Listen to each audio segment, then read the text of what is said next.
Kronologis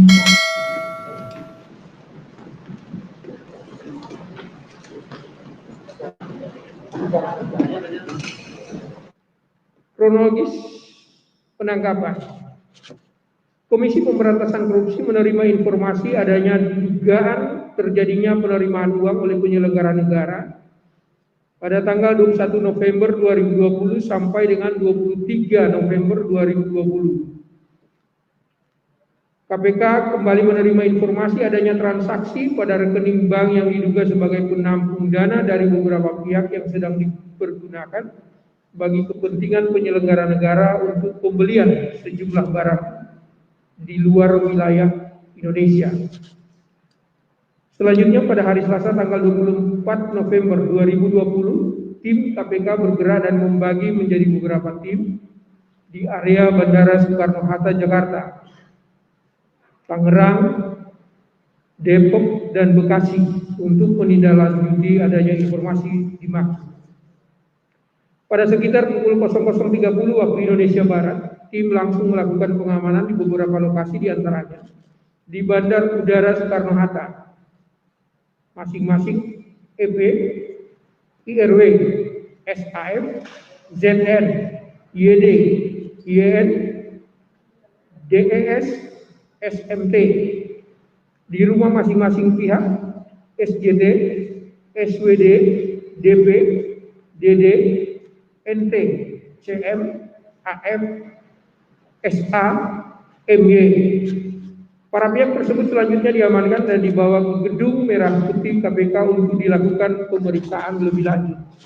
Dari hasil tangkap tangan tersebut ditemukan ATM BNI atas nama AF, tas LV, tas Hermes, baju Old Navy, jam Rolex, jam Jacob & Co, tas Cooper Tumi, dan tas Cooper LV. Konstruksi perkara diduga terjadi pada tanggal 14 Mei 2020, EP selaku Menteri Kelautan dan Perikanan menerbitkan surat keputusan nomor 53 garing Kepmen garis datar KP 2020 tentang tim uji tuntas perizinan usaha perikanan budidaya lobster dengan menunjuk APS selaku staf khusus menteri juga selaku ketua pelaksana tim uji tuntas dan SAF selaku staf khusus menteri sekaligus menjabat selaku wakil ketua pelaksana tim uji tuntas. Salah satu tugas dari tim ini adalah memeriksa kelengkapan administrasi dokumen yang diajukan oleh calon eksportir benur. Selanjutnya, pada awal bulan Oktober 2020, SJT selaku Direktur PT DPP datang ke kantor KKP di lantai 16 dan bertemu dengan SAF. Dalam pertemuan tersebut diketahui bahwa yang melakukan ekspor benih lobster hanya dapat melalui forwarder PT ACK dengan biaya angkut Rp1.800 per ekor yang merupakan kesepakatan antara AM dengan APS dan SWD. Atas kegiatan ekspor benih lobster tersebut, PT DPP diduga melakukan transfer sejumlah uang ke rekening PT ACK dengan total sebesar Rp731.573.564. Selanjutnya PT DPP atas arahan EP melalui tim uji tuntas memperoleh penetapan kegiatan ekspor benih lobster benur dan telah melakukan sebanyak 10 kali pengiriman menggunakan perusahaan PT ACK.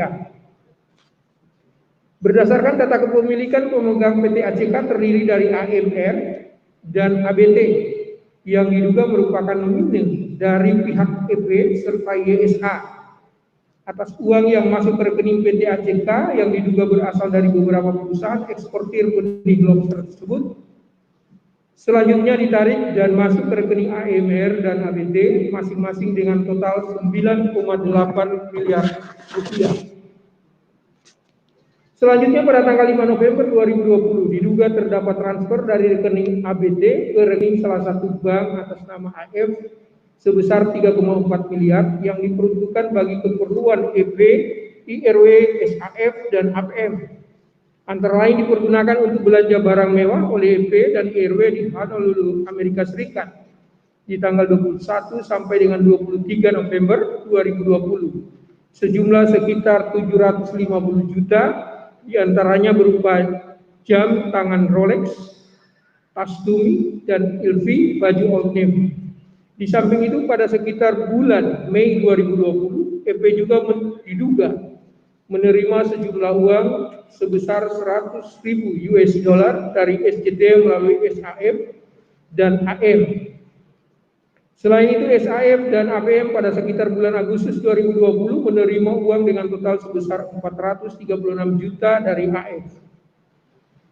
Setelah dilakukan serangkaian pemeriksaan dan sebelum batas waktu 24 jam sebagaimana diatur di dalam Kitab Undang-Undang Hukum Acara Pidana, dilanjutkan dengan gelar perkara, Komisi Pemberantasan Korupsi menyimpulkan adanya dugaan tindak pidana korupsi berupa penerimaan hadiah atau janji oleh penyelenggara negara terkait dengan perizinan tambak usaha dan atau pengelolaan perikanan atau komoditas perairan sejenis lainnya tahun 2020. KPK menetapkan 7 orang tersangka, masing-masing sebagai penerima EP, SAF, APM, SWD, AF, dan AM. Sebagai pemberi SJT. Para tersangka tersebut disangkakan sebagai penerima disangkakan melanggar pasal 12 ayat 1 huruf A atau B atau pasal 11 Undang-Undang 31 tahun 1999 sebagaimana yang telah diubah dengan Undang-Undang Nomor 20 tahun 2001 tentang pemberantasan tindak pidana korupsi Yunto pasal 55 ayat 1 ke 1 KUHP, Yunto pasal 64 ayat 1 KUHP. Sebagai pemberi disangkakan melanggar pasal 5 ayat 1 huruf A atau B atau pasal 13 Undang-Undang 31 tahun 1999 sebagaimana yang telah diubah dengan Undang-Undang Nomor 20 tahun 2001 tentang pemberantasan tindak pidana korupsi Yunto pasal 55 ayat 1 ke 1 KUHP, Yunto pasal 64 ayat 1 KUHP. Penahanan. Para tersangka saat ini dilakukan penahanan rutan selama 20 hari terhitung sejak tanggal 25 November 2020 sampai dengan 14 Desember 2020. Masing-masing bertempat di rutan KPK cabang Gedung Merah Putih. Itu untuk tersangka UP, SAF, SWD, AF, dan SJD. Untuk 2 orang tersangka saat ini belum dilakukan penahanan dan KPK menghimbau kepada kedua tersangka yaitu APM dan AM untuk segera menyerahkan diri ke Komisi Pemberantasan Korupsi. Pejabat publik yang dilantik telah disumpah di hadapan Tuhan Yang Maha Kuasa untuk menjalankan tugas dengan sebaik-baiknya.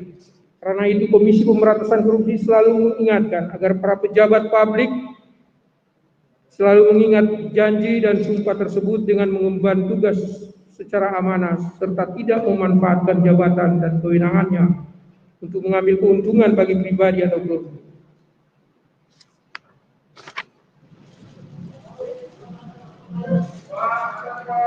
Jadi barang bukti ini selain yang diperlihatkan di sini juga ada beberapa cover. Jadi kami perlihatkan foto dari barang bukti waktu.